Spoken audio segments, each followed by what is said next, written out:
The history of comedy is long and convoluted, and looking into it, you'll find that the biggest comedians today are influenced by the ones that came before them, going back generation to generation. Evolving from stage plays to film to television, comedy has thrived. However, in America and in many parts of the world, comedy has found its place in the sitcom. Sitcom stands for situational comedy, which is a definition as broad as its selection, having a wide variety of shows under its umbrella. From I Love Lucy to Rick and Morty, anything is considered a sitcom at this point. But that doesn't mean there aren't shows that define the genre more specifically. Everyone has heard of or watched shows like Friends, Seinfeld, and The Office, shows with hundreds of millions in revenue that give modern-day streaming services guaranteed viewers. Shows that are so easily digestible, some people leave it on day and night to use as background noise, and shows with huge cult followings that are still very active to this day. But what if I told you that there was a show bigger than all of them? And not only that, but one bigger than all of those titans combined. A show that has never been replaced and is still viewed daily a total of 91 million times, becoming one of the most famous programs in the history of television.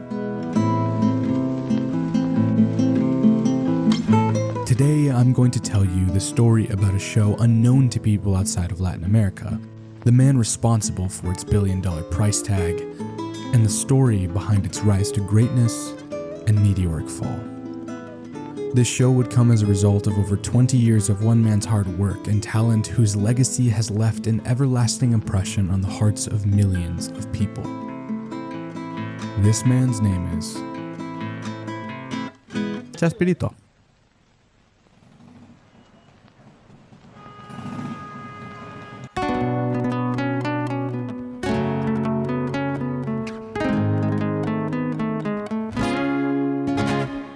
Chespirito was born Roberto Mario Gomez Bolaños on the 21st of February, 1929 in Mexico City.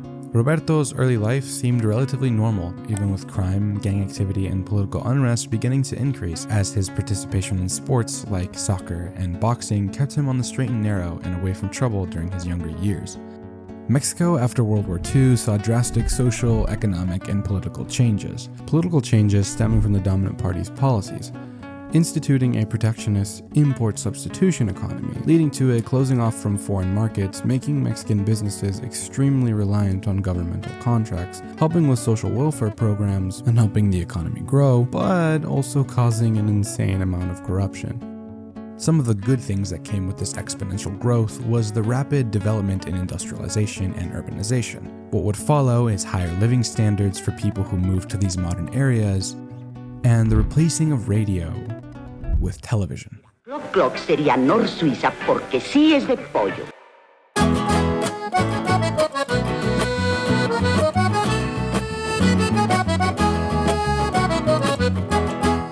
After dropping out of college, he took a copywriting job at an advertising agency when he was 22, where he specialized in broadcast media, and by the mid-1950s, he had worked his way to writing scripts for TV and film.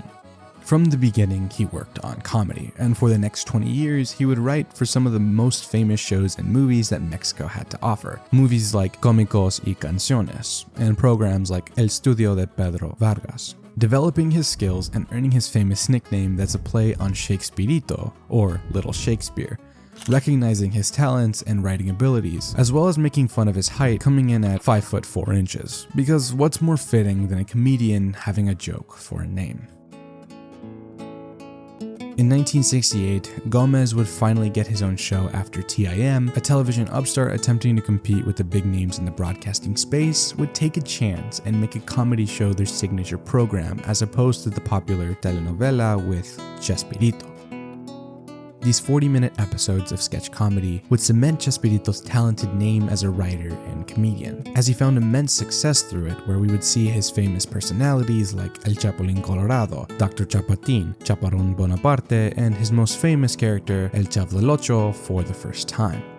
His characters stole the show, as protagonists tend to do, and people would come to love them more and more over the years, and the success of this show would lead to the one he's most known for a few years later. Year after year, he finds himself blowing the ratings out of the water, and funny enough, this would only be the start of Chespirito's already huge success. And as the ratings and profits would start to climb, so would the severity of the situation behind closed doors.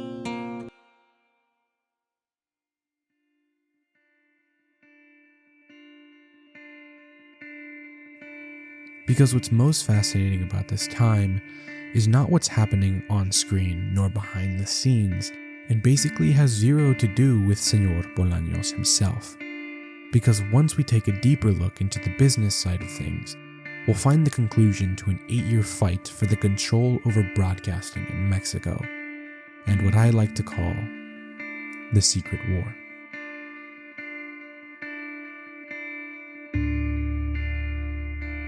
Mexican TV is a weird and fascinating topic, as I'm sure it is for many other countries. But earlier I mentioned TIM's competitive spirit, and I don't really know how to put this other than shit's crazy. So gather around the campfire and let old Papa Alexi give you some IRL lore about my motherland's TV turf war. Today, there are 3 major companies that have television more or less controlled: Televisa, TV Azteca, and Imagen Televisión, with Televisa basically having a monopoly over broadcasting in Mexico. So how did they get so much power? Well, it starts off with this great Catholic man, Eugenio Garzazada, who in 1963 founded TIM. The Garzazada family were very wealthy and generous brewers, known for their good treatment of their workers, offering them social services and other benefits, instituting crazy ideas like treat others with respect in their workplaces and giving their employees less hours at work to give them more time at home. Señor Garzazada was a very intelligent man, studying at MIT in the States while some stuff was going on back home. When he graduated, he was forced to work his way up through the ranks at his family's company, which gave him even more street cred. And the family basically built Monterrey, Mexico's 9th largest city and 2nd largest metropolitan area. They were very respected people, and he even has an award named after him to recognize people and institutions that contribute to the Mexican people's well-being. So here's where it gets crazy, and some of that corruption I was talking about earlier comes into play. TIM started as a radio station, as Eugenio looked toward the future, seeing the trends of the market and finding that the dissemination of information was becoming more and more valuable. Eugenio, correct in his assessment, found immense success even as he transferred into TV. This success, however, wasn't completely clean because by request of the fucking president of Mexico himself, a radio tycoon, Chespirito, joined forces with the Monterrey group as they proceeded to fucking obliterate the competition. Outside of a few local stations, there was only one real threat to their seizing of power. And who was this real threat? Oh, I don't know, just the guy who had a huge monopoly over TV and put fucking color in it. He didn't invent color TV, but he improved upon the technology so much that it became the standard, or STSC. What Edison did for the light bulbs, this guy did for color TV. Right before TIM started buying stations left and right, Guillermo González Camarena, who owned Telesistema Mexicano, mysteriously dies in a car crash, leaving them unstable and without a clear vision to continue. TIM eventually joins forces with big movie businessman Manuel Barbachano Ponce, where he would affiliate 11 out of the 15 stations he owned with them after finding himself in financial troubles to give them 50% of the Mexican broadcasting territory. With TIM's innovative formats, lovable new faces, the creation of iconic productions, and exporting those materials to other countries in the region, it wouldn't be long before Telesistema lost its hegemony. Even with this newfound success, however, TIM would find itself in a precarious situation after losing money, ratings, and strong advertisers like Procter & Gamble. During this time, talks between Eugenio's nephew and the son of one of the founders of Telesistema Mexicano, both now very influential people of both their families' companies, were taking place. With both television stations being taxed, feed, and seeing more and more losses every quarter, discussions of a merger were being spread amongst the higher-ups, with some disapproving.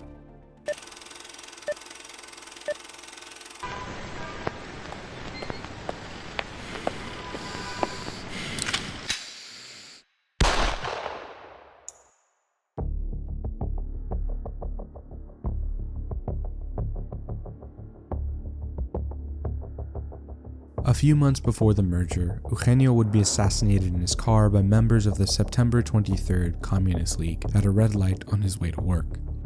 And another higher-up at the company who disagreed with the decision to merge would die just a few days later from heart failure. Supposedly, he had a form of cancer and that caused complications. However, there was never an official autopsy, and the fact that 3 important people who had power and influence just died right before key moments is suspicious, to say the least. We don't know whether Eugenio disagreed or not, but with 2 major players in the company gone, the famous or infamous merger would take place in 1973. And they would officially become the most powerful TV conglomerate in Mexican history. And in this same year, after years of hard work, Chespirito would finally get the show that changed everything. Número 1 de la televisión humorística, El Chavo, interpretado por el super comediante Chespirito.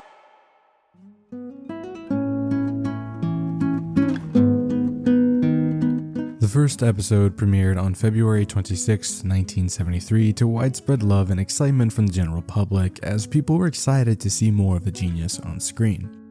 The show was split into 2 segments. The first half would be a sketch for one of his other characters like Chompiras y El Petarete, a criminal duo who were really bad at their not jobs, and El Chapulín Colorado, a goofy, clumsy, incompetent superhero with a heart of gold that always seemed to save the day one way or another.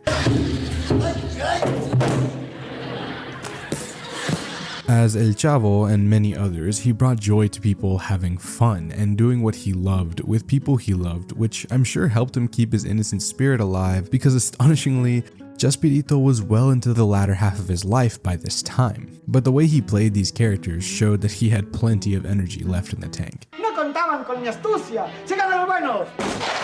El Chavo follows a poor orphan boy, or Chavo, from apartment number 8. We don't know where his guardians are, and we've never seen his apartment, but where he tends to be most of the time is in a barrel in the common area of the apartment complex, as he gets himself and his friends into trouble. One of Chavo's friends was La Chilindrina, played by Maria Antonieta de las Nieves, who played a significant role in his shows, and came to be one of the people's most favorite characters as she would get her own spin-off show years later. Carlos Villagrán Eslava, who played Chavo's rival, Kiko, became a part of the show after he impressed Chespirito with his comedic abilities during a party held for his friend, Rubén Aguirre, who played Profesor Girafales. Villagrán had the strange ability to inflate his cheeks out of proportion, and this endearing trait would come to be Kiko's signature characteristic on the show. Edgar Vivar, Angelinas Fernández, and Florinda Mesa would play Señor Barriga, the landlord, Doña Cleotilda, the retired old woman whom the children called La Bruja, and Doña Florinda, a widowed woman who is at times judgmental to the others in the complex, and Kiko's mom. The final member of the cast is Don Ramon, played by Ramon Valdez. He's La Chilindrina's father, who's kind-hearted but has a short temper and has explosive emotions. He's constantly disciplining Chavo and his friends for causing trouble, and constantly getting slapped by Florinda for being poor. The show mixed wordplay, funny gags, slapstick, and many other forms of comedy to create a universal and family-friendly experience that everyone could enjoy. So many people across South America came back every week for timeless humor that resonates with everyone, no matter where you're from. How these people he created would get out of or deal with the trouble they got themselves into with downright hilarious jokes that even make me as an American laugh gives you even more reasons to watch. Nobody denies that Chespirito was the mastermind behind the show, but one thing to remember is that everyone pulled their weight and contributed something to it that no other person could. Many of them were well-respected actors and artists prior to their involvement on the show, and all of them were loved by thousands of people. The same cast would play different characters in every work that he did, and the productions just wouldn't be the same without them. He made a comedy the #1 program for years in a country where drama reigns supreme. The telenovela, even to this day, rules TV in all parts of Latin America. Dramas that at times contain some of the worst things people can do to each other. So Bolaños wanted to change that. He wanted to bring an innocent and silly escape for the average man, woman, and child who wants a break from their difficult life. The project was nurtured by passionate craftsmen and women who loved what they did and had the freedom to make what they wanted in an industry that's known for how strict it can be. This passion, however, seemed to fade over time, and behind the scenes, drama amongst the cast would cause a downward spiral that led to its eventual cancellation 7 years later.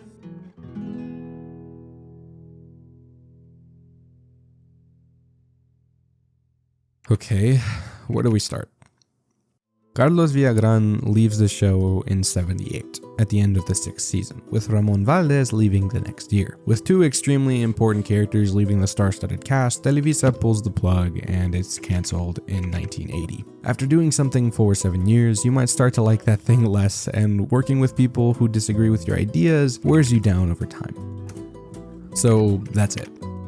Unreconcilable problems caused by creative differences led to 2 of the major stars of the biggest show in Mexico's history leave before it had a proper finale, right?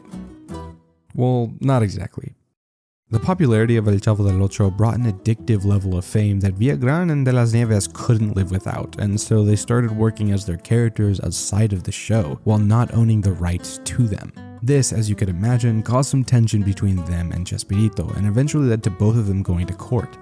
Villagrán claims to have created the character, and therefore he had the rights to it. However, he lost his lawsuit as the decision went in favor of Bolaños. As a result, Villagrán would move to Argentina, where Bolaños had no rights to Kiko and could continue to work without any fear of legal backlash. Villagrán also claimed to have a romantic relationship with Florinda Mesa, saying that he went to Bolaños for advice to end it, and afterwards he had to go to the hospital to deal with the depression from the breakup. Bolaños and Mesa later became a couple, and this possibly caused even more tension between them. Miss Mesa, of course, denies this ever happening, and said this in response on a talk show in July of 2024. Carlos se fue porque le ofrecieron algo mejor. Pero si anduviste con él. De eso no voy a hablar, principalmente. Tú conociste a Roberto.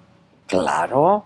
Un hombre muy inteligente. Muy. Diosas, nos queríamos mucho. Me imaginas a mí con un pendejo. Which is honestly a pretty good comeback to someone trying to say you needed to go to the hospital after they broke up with you. However, the level of ego is unreal. But it wouldn't stop here, because De las Nieves is a masterclass at method acting, because she was a child on set and in real life. De las Nieves in 1994 would approach Televisa with the idea of a spin-off show for her character to Bolaños' clear and verbal disapproval that Televisa would completely ignore. Bolaños wouldn't win the battle over his character either, because in 2003 De las Nieves would gain the rights to La Chilindrina after a long time of disputing. De las Nieves also called Florinda Mesa a homewrecker, spreading a rumor that Bolaños had an affair with her that led to his divorce with his first wife and mother of his 6 children. These rumors I don't think were ever disputed by the couple either, leading to some people in the general public disliking Mesa more and more. Circling back to Ramón Valdés, his reason for leaving would be very simple. Florinda Mesa saying that, quote, he couldn't deal with the riffraff anymore. But this is not to say that Valdés was perfect and didn't at least contribute a little to the chaos on set either. Coworker Ruben Aguirre stated, quote, Ramón Valdés was hard to work with. There were always delays in tapings because Don Ramón would be late. And Valdés even had a falling out with Chespirito because he didn't give him 20,000 pesos to buy a house, allegedly. Him leaving El Chavo del Ocho seemed to be the nail in the coffin for the show, but not entirely for their friendship, as it seems they reconciled afterwards, and Don Ramón, after leaving, would appear for one last time to surprise both viewers and cast alike. Carla, ¿no? Bueno, sale, vale. Yo busco primero. Ándale, Al cabo no está en el barril porque...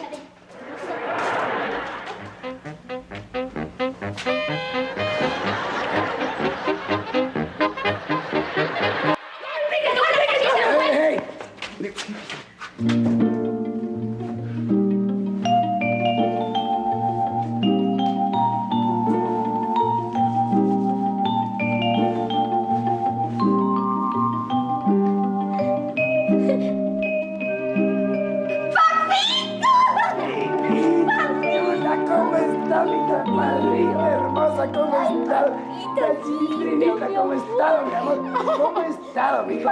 Platícame. Ay, papito lindo, déjame. ¡Ay, papito! ¿Sabes qué, papito? ¡Le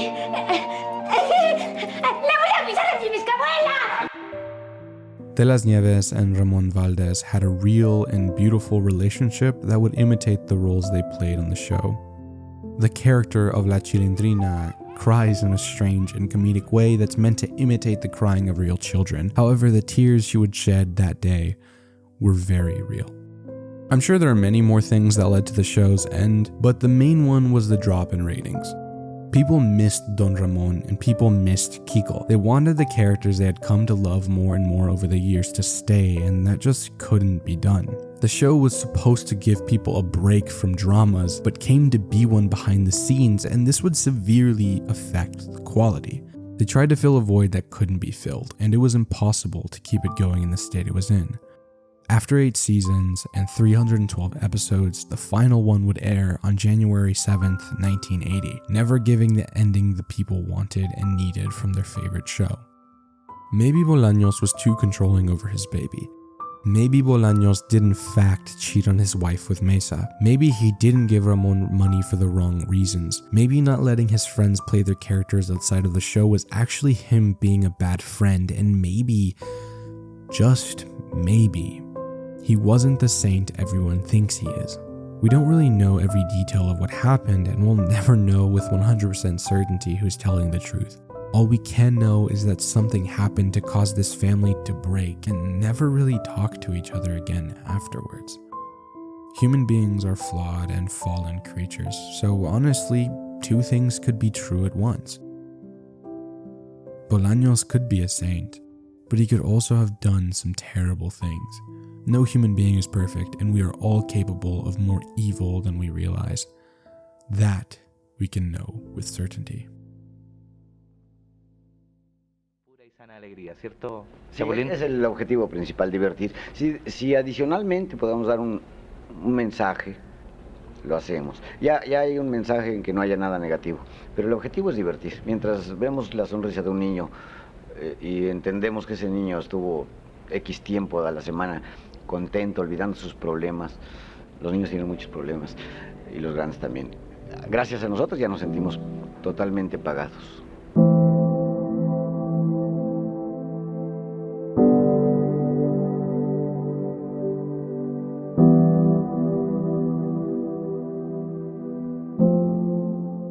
Chespirito's life ended on Friday, the 28th of November in 2014. Parkinson's disease had caused complications, and it took him at 2:30 p.m. A private funeral was held for his close friends and family, and Villagrán even attended and seemed to reconcile with Florinda Mesa, telling the Latin Times, quote, "It was so important for me to be there, with a friend, teacher, and companion. We were a tight family at one point. We had no resentments." The sadness was felt all across the world, and following the death of a legend, they gave him a parade in his honor. 40,000 fans showed up that day to pay their respects in person, with some dressed as their favorite characters to commemorate their hero. With millions more watching the proceeding at home, his body was laid to rest in the Panteón Francés in Mexico City, putting an end to his story. Chespirito showed the power of the love he had for everyone, and even brought people together in celebration of a life well lived after his death. Professor Girafales died 2 years later. Doña Cleotilda died in 94. Ramon Valdez died in 88. Kiko gave his last live performance and retired the character in Rio de Janeiro. Florinda Mesa is retired, looking after the Bolaños estate and taking care of the show. De las Nieves is still in her bullshit. And Edgar Vivar went to work on other projects and hasn't said much, if anything, on his time in the limelight.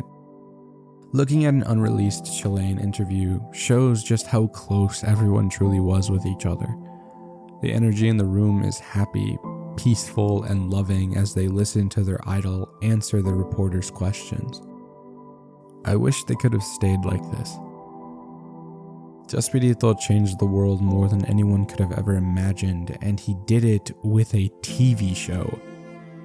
He wanted to speak to the average person. He wanted to give people a break. He wanted to make people smile and laugh. He did it humble, faith-driven, in the name of love, and he's helped more than he could ever know. People like my mother, My mom is my hero and hasn't had the easiest life. But when she watches this show, when we watch it together, we laugh a lot. And to see her like that, even if it's just for those 20 minutes, makes this billion-dollar IP priceless to me. So from the bottom of this broken, hardened, and sinful heart, thank you.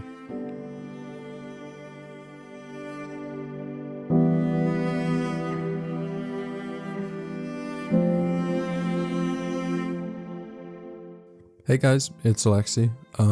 Sorry for taking a lot longer than I thought I was going to. Life has been absolutely insane the last few months, but ain't that just the way? I finally bought that new computer I was talking about, so a lot more videos in the works, on the way. But again, these things take a lot of time and brain power to make. So if you want to see me more often, go check out my Alexi GG channel, as that's where I'll be live streaming and playing games and all that stuff. Like, subscribe, do the little bell notification thing, whatever YouTubers say, and I'll see you guys in the next one. Love you. Janet.